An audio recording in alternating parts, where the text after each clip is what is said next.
Hello दोस्तों, welcome back to my YouTube channel agri सार with VC. आप सभी लोगों का principle of seed technology fourth semester का 2022 का पेपर हमने ऑलरेडी सॉल्व करवा दिया है। आप उसे चैनल पर जाके देख सकते हैं। और जो 2024 का पेपर है इसको हम सॉल्व कराने जा रहे हैं। और आपको पता ही होगा कि पुराने जो पेपर हैं उनसे काफ़ी क्वेश्चन इस बार रिपीट हो रहे हैं, तो इसका सॉल्यूशन ज़रूर देख कर जाएँ। तो बिना किसी देरी के सॉल्यूशन स्टार्ट करते हैं। तो क्वेश्चन नंबर 1 है, निम्न में से कौन सी आइसोजेनिक लाइन है? तो इसका आंसर नंबर बी आपका सही हो जाएगा। क्वेश्चन नंबर 2 है, छोटे बीजों वाली फसलों का एक बीज ढेर का आकार होता है। तो क्वेश्चन नंबर 2 का आंसर आपका बी सही हो जाएगा। अगला क्वेश्चन है, गेहूं का बीज उत्पादन करने के लिए संतुलित बीज दर। तो जो क्वेश्चन नंबर 3 है इसका आपका आंसर नंबर बी सही हो जाएगा। अगला क्वेश्चन है, निम्न में किसकी आनुवंशिक शुद्धता की गारंटी नहीं होती? तो क्वेश्चन नंबर जो आपका 4 है इसका राइट आंसर डी हो जाएगा। अगला क्वेश्चन है, संकर बीज की आनुवंशिक शुद्धता होती है। तो संकर बीज की आनुवंशिक शुद्धता क्वेश्चन नंबर 5 का आंसर नंबर ए आपका राइट हो जाएगा। अगला क्वेश्चन जो है, निम्न में से कौन बीज के क्वेश्चन हिंदी में साफ दिखाई नहीं दे रहा, तो मैं इसको इंग्लिश में पढ़ा दे रहा हूँ। Which of the following affect seed longevity during seed storage. तो ये जो क्वेश्चन नंबर 6 आपका है इसका आंसर नंबर डी आपका सही हो जाएगा, ऑल ऑफ अबव। अगला क्वेश्चन है, टीजेड जिसका फुल फॉर्म होता है tetrazolium test is use to test the. तो इसका आंसर नंबर ए आपका राइट हो जाएगा, सीड वाइबिलिटी। अगला क्वेश्चन है, कलर ऑफ फॉर्म जैन। तो 8वें का आंसर नंबर बी आपका सही हो जाएगा, रेड कलर। अगला क्वेश्चन है, बीज अधिनियम संसद में किस वर्ष पास हुआ? तो क्वेश्चन नंबर 9 जो है इसका आंसर नंबर सी आपका राइट हो जाएगा। अगला क्वेश्चन है, बीज को किस वर्ष आवश्यक वस्तु अधिनियम के अंतर्गत रखा गया? तो क्वेश्चन नंबर 10 का राइट आंसर आपका ए हो जाएगा। अगला क्वेश्चन है, निम्न में से क्या बीज संसाधन का हिस्सा नहीं है? तो क्वेश्चन नंबर जो 11 है इसका आपका राइट आंसर सी हो जाएगा, बीज उत्पादन। अगला क्वेश्चन है, डी ब्रीडर इज अंडर फार। तो क्वेश्चन नंबर जो 12 है इसका आपका राइट आंसर ए हो जाएगा, रिमूवल ऑफ हस्क या भूसी को हटाना। अगला क्वेश्चन है, जैसे जैसे अलगाव दूरी बढ़ती है आनुवंशिक संदूषण होने के अवसर। तो क्वेश्चन नंबर 13 इसका आंसर आपका बी हो जाएगा, घटते हैं। अगला क्वेश्चन है, जब बी लाइन का पौधा ए लाइन में पाया जाता है तो यह कहलाता है। तो यह कहलाता है pollen shedder, answer number C इसका सही हो जाएगा। अगला क्वेश्चन है, बाजरा के संकर बीज को दर्शाया जाता है। तो क्वेश्चन नंबर 15 का आंसर आपका ए राइट हो जाएगा, ए इंटू आर। अगला क्वेश्चन है, वह बीज ढेर जो बीज प्रमाणीकरण मानक के अनुरूप है उसको कहा जाएगा। तो क्वेश्चन नंबर 16 का आपका राइट आंसर ए हो जाएगा, गुणवत्ता युक्त बीज। अगला क्वेश्चन है, किस उन्नत प्रजाति के आरंभिक बीज की मात्रा कहलाती है? तो 17 नंबर जो आपका है इसका आंसर हो जाएगा आपका बी, नाभिकीय बीज। अगला क्वेश्चन है, किस वर्ग के बीज के उत्पादन की मॉनिटरिंग एक मॉनिटरिंग टीम के द्वारा की जाती है? तो क्वेश्चन नंबर जो 18 है इसका आपका राइट आंसर हो जाएगा सी, प्रजनक बीज। अगला क्वेश्चन है, अगर किसी बैग के ऊपर नीले रंग का टैग लगा है तो उस बैग में किस वर्ग का बीज होगा? तो क्वेश्चन नंबर जो आपका 19 है इसका राइट आंसर डी हो जाएगा, सर्टिफाइड। अगला क्वेश्चन है, बीज प्रमाणीकरण किया जाता है। तो बीज प्रमाणीकरण किया जाता है राज्य बीज प्रमाणीकरण संस्था द्वारा। Question number A, answer number ए इसका राइट आंसर हो जाएगा। अगला क्वेश्चन है, क्वेश्चन मैं इंग्लिश में ही पढ़े दे रहा हूँ क्योंकि हिंदी में आप समझ भी नहीं पाएंगे और क्वेश्चन इंग्लिश वाला ही राइट माना जाता है। तो क्वेश्चन नंबर 21 है, ability of seed to sprout is called as. तो इसको कहते हैं seed germination. Question answer number 20 का सही हो जाएगा। अगला क्वेश्चन है, male sterility is maintained bye.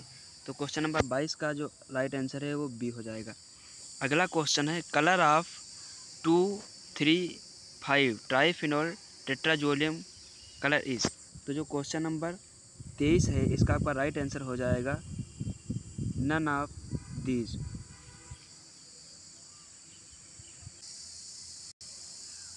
अगला क्वेश्चन जो है, seed obtained after crossing A into R is known as. तो जो क्वेश्चन नंबर 24 है इसका आपका राइट आंसर डी हो जाएगा, न्यूक्लियस सीड। अगला क्वेश्चन है which type of male stability is used for hybrid seed production of bajra. तो बाजरा के हाइब्रिड सीड प्रोडक्शन के लिए हम यूज़ करते हैं cytoplasmic and genetic stability. Answer number C आपका राइट हो जाएगा। अगला क्वेश्चन है which of the following is a female line. तो इनमें से फीमेल लाइन कौन सा ये पूछा गया है, तो इसका आंसर नंबर बी आपका राइट हो जाएगा, ए लाइन। अगला क्वेश्चन है which of the following is related to maize. तो मैज से क्या रिलेटेड है, तो मैज से यहाँ पर रिलेटेड है डी टेसलिंग।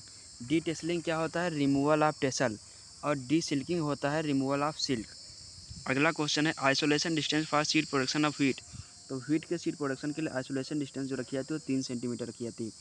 व्हीट हो गया, राइस हो गया, इस सब के लिए आपकी आइसोलेशन डिस्टेंस जो है 3 सेंटीमीटर ही रखी जाती है, सॉरी सेंटीमीटर नहीं मीटर। अगला क्वेश्चन है question number 29 isolation distance for the certified seed production of open pollinated variety of सोरघम। तो इसका जो क्वेश्चन नंबर 29 का आपका राइट आंसर हो जाएगा वो होगा आपका ए 400 मीटर। अगला क्वेश्चन है Phalaris minor is a objectional breed of. तो क्वेश्चन नंबर 30 का आपका राइट आंसर हो जाएगा सी व्हीट का। अगला question national seed corporation was established in the year. तो जो क्वेश्चन नंबर 31 है इसका आपका राइट आंसर ए हो जाएगा 1963। अगला क्वेश्चन है seed drying is very important to maintenance. तो क्वेश्चन नंबर जो 32 है इसका आपका राइट आंसर हो जाएगा सी वाइबिलिटी ऑफ सीड। अगला क्वेश्चन है planting ratio of A/R for hybrid seed production of bajra. तो क्वेश्चन नंबर जो 33 है इसका आपका राइट आंसर बी हो जाएगा 4:2। अगला क्वेश्चन है breeder seed is progeny of. तो जो ब्रीडर सीड होता है ये प्रोजनी होती है आपकी न्यूक्लियस सीड की। आप ऐसे याद कर लीजिए NBFC nuclear breeder foundation certified. तो ऊपर से नीचे की तरफ प्रोजनी आपको याद हो जाएगी। अगला क्वेश्चन है 2 line system of hybrid seed production followed in. तो क्वेश्चन नंबर जो 35 इसका आपका राइट आंसर हो जाएगा राइस, ए ऑप्शन। अगला क्वेश्चन है in monocotyledon seed scutellum is an analogous structure of. तो क्वेश्चन नंबर 36 है इसका आपका राइट आंसर सी हो जाएगा कोटिलीडन्स। अगला क्वेश्चन है which of the following is a dicotyledon non endospermic seed. तो क्वेश्चन नंबर 37 का आपका राइट आंसर बी हो जाएगा कैस्टर। अगला क्वेश्चन है which of the following have 98% genetic purity. तो क्वेश्चन नंबर 38 का आपका राइट आंसर हो जाएगा बी। क्वेश्चन नंबर 39 है eight field level genetic purity of a variety can be checked by. तो फील्ड लेवल पर जेनेटिक प्योरिटी को कैसे चेक करते हैं, तो क्वेश्चन नंबर 39 का आपका डी आंसर सही हो जाएगा, ग्रो आउट टेस्ट। अगला क्वेश्चन है which of the following is stored at relatively high moisture content in order to remain viable. तो क्वेश्चन नंबर 40 का आपका राइट आंसर सी हो जाएगा, कोकोनट सीड्स। अगला क्वेश्चन है the minimum seed certification standards for seed certification is fixed by. तो जो question number 41 है इसका आपका राइट आंसर हो जाएगा बी, सेंट्रल सीड कमेटी।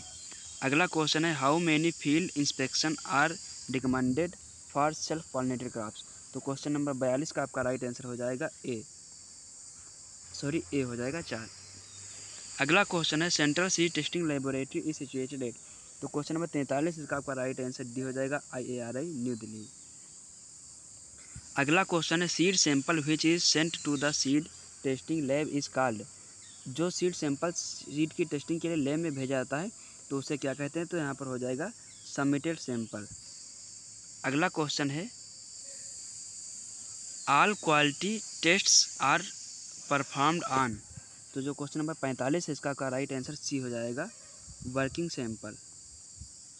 अगला क्वेश्चन है removal of micro organism which are adhere on the surface of seed is known as. तो इसे हम कहते हैं, क्वेश्चन नंबर जो आपका 46 है इसका राइट आंसर आपका सी हो जाएगा, डिसइंफेक्शन। अगला क्वेश्चन जो है generally isolation of seed crop is necessary to avoid. तो क्वेश्चन नंबर जो 47 है इसका आपका राइट आंसर हो जाएगा ए, जेनेटिक कंटामिनेशन।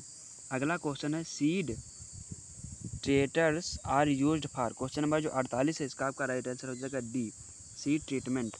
अगला क्वेश्चन है seed act become effective in the year. तो सीड एक्ट जो काम करना स्टार्ट हुआ था वो हुआ था 2 अक्टूबर 1973 से, जबकि बन के 1966 में तैयार हो गया था, 1966 में। अगला क्वेश्चन है बोटेनिकली सीड इज आ, तो क्वेश्चन नंबर जो 50 इसका आपका राइट आंसर हो जाएगा राइपन एम्ब्रियो, परिपक्व भ्रूण। अगला क्वेश्चन है weight of submitted sample of seed of those crop species that have to be ground before moisture determination. Question number जो 51 है इसका आपका राइट आंसर हो जाएगा सी 20 ग्राम। अगला क्वेश्चन है seeds which are neither hard nor germinated but remain clean film and viable at the end of the test period classified as, तो question number 52 का राइट आंसर आपका हो जाएगा ए फ्रेश अनजर्मिनेटेड सीड्स। अगला question है broken seeds which are more than half in size considered as, question number 53 इसका आपका right answer A हो जाएगा प्योर सीड्स। अगला क्वेश्चन है removal of plant that are not true to type are called, तो question number 54 का आपका right answer हो जाएगा सी रोगिंग। अगला क्वेश्चन है डोकेज रिलेटेड टू, तो डोकेज जो होता है तो उसको वैसे तो इसकी डेफिनेशन होती है फिजिकल इम्प्योरिटी, लेकिन यहाँ पर जो क्वेश्चन नंबर 55 इसका राइट आंसर आपका हो जाएगा D both B and C. अगला क्वेश्चन है seed treatment material are viable in the form of, तो क्वेश्चन नंबर जो 56 इसका राइट आंसर आपका हो जाएगा D all of about dust liquid vegetable powder सभी। क्वेश्चन नंबर 57 है seed units in which there is no true seed considered, तो question number 57 का आपका राइट आंसर हो जाएगा बी इनर्ट मैटर। अगला क्वेश्चन है the purity analysis is done on, तो क्वेश्चन नंबर 58 का राइट आंसर आपका हो जाएगा सी वर्किंग सैंपल। अगला क्वेश्चन है for germination test seeds of rabi crop should be kept at temperature, तो जो क्वेश्चन नंबर 59 है इसका आपका राइट आंसर हो जाएगा 25 सेंटीग्रेड। जो पल्सेस क्रॉप हैं जो ऑयल सीड क्रॉप है इनको 8 से 10 सेंटीग्रेड पर स्टोर किया जाता है। जितनी भी सीरियल क्रॉप है इनको 20 से 25% नमी होने पर उनको स्टोर किया जाता है, और जो है उनमें टेम्परेचर 10 से 12 रहता है सीरियल्स में। अगला क्वेश्चन है कि शेडिंग टेसल बिलोंग टू, तो शेडिंग टेसल जो बिलोंग करता है आपका मेज से बिलोंग करता है। आंसर नंबर 60 क्वेश्चन नंबर 60 का ए ऑप्शन सही हो जाएगा। तो आपने देखा कि जो 2022 का पेपर था उससे मैक्सिमम अराउंड 15 to 20 क्वेश्चन इसमें सेम टू सेम रिपीट हुए हैं। तो अगर आप 2022, 23 और 24 तीनों साल के पेपर सॉल्व करके जाएंगे तो आपको मैक्सिमम क्वेश्चन रिपीट मिलेंगे। तो ज़रूर वीडियो को देख कर जाइएगा। धन्यवाद।